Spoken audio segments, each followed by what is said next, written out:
गणपति बप्पा मौर्य द्वापर युग में महिस्मती नगरी का महीजीत नामक राजा था।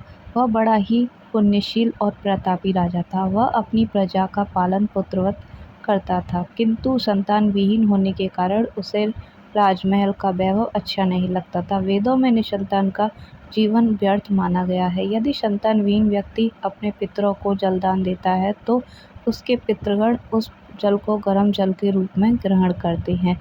इसी उपाय में राजा का बहुत समय व्यतीत हो गया। उन्होंने पुत्र प्राप्ति के लिए बहुत से दान यज्ञ आदि कार्य किए, फिर भी राजा को पुत्र उन्नति न हुई। जवानी ढल गई और बुढ़ापा आ गया, किंतु वंश वृद्धि न हुई। उसके बाद राजा ने विद्वान ब्राह्मणों और प्रजाजनों संदर्भ में परामर्श किया। राजा ने कहा कि हे ब्राह्मणों तथा प्रजाजनों, हम तो संतानहीन हो गए, अब मेरी क्या गति होगी। मैंने जीवन में तो कोई भी पाप कर्म नहीं किया। मैंने कभी अत्याचार द्वारा धन संग्रह नहीं किया। मैंने तो सदैव प्रजा का पुत्रवत पालन किया है तथा धर्माचरण द्वारा ही पृथ्वी शासन किया है।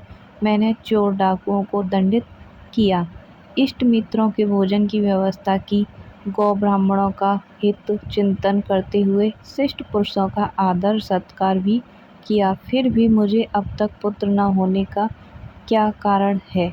विद्वान ब्राह्मणों ने कहा कि हे महाराज, हम लोग वैसा ही प्रयत्न करेंगे जिससे आपके वंश की वृद्धि हो।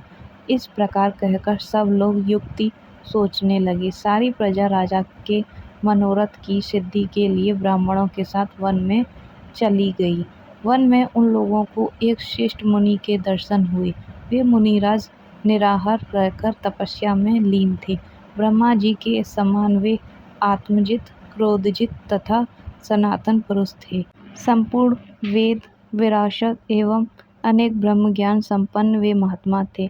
उनका निर्मल नाम लोमेश ऋषि था। प्रत्येक कल्पांत में उनके एक एक रोम पतित होते थे, इसीलिए उनका नाम लोमेश ऋषि पड़ गया।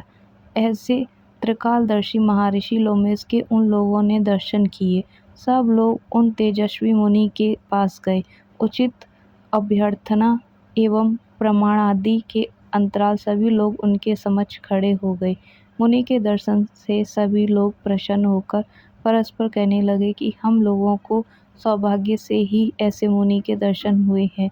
इनके उपदेश से हम सभी का मंगल होगा। ऐसे निश्चय कर उन लोगों ने मुनिराज से कहा, हे ब्रह्म ऋषि, हम लोगों के दुखी का कारण सुनिए। अपने संदेह के निवारण के लिए हम लोग आपके पास आए हैं। हे भगवान, आप कोई उपाय बतलाइए। महर्षि लोमेश ने पूछा, सज्जनों, आप यहाँ लोग किस अभिप्राय से आए हैं? मुझसे आपका क्या प्रयोजन है? स्पष्ट रूप से कहिए, मैं आपके सभी संदेहों का निवारण अवश्य ही करूँगा। प्रजाजनों ने उत्तर दिया, हे मुनिवर, हम महिष्मती नगरी के निवासी हैं। हमारे राजा का नाम महीजीत है। वह राजा ब्राह्मणों का रक्षक, धर्मात्मा, दानवीर, शूरवीर एवं मधुर भाषी है। उस राजा ने हम लोगों का पालन पोषण किया है, परंतु ऐसे राज को आज तक संतान की प्राप्ति नहीं हुई। हे भगवान, माता पिता तो केवल जन्मदाता ही होते हैं, किंतु राज की वास्तव में पोषक एवं संवर्धक होता है। उसी राजा के निमित्त हम लोग ऐसे गहन वन में आए हैं।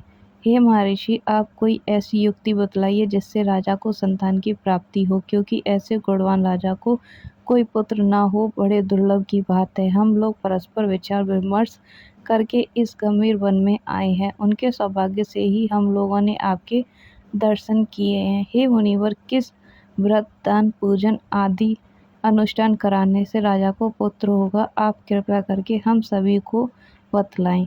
प्रजाजन की बात सुनकर महर्षि लोमेश ने कहा, हे सज्जनों, आप लोग ध्यानपूर्वक सुनो। मैं संकट नाशन व्रत को बतला रहा हूँ। यह व्रत निसंतान को संतान और निर्धनों को धन देता है।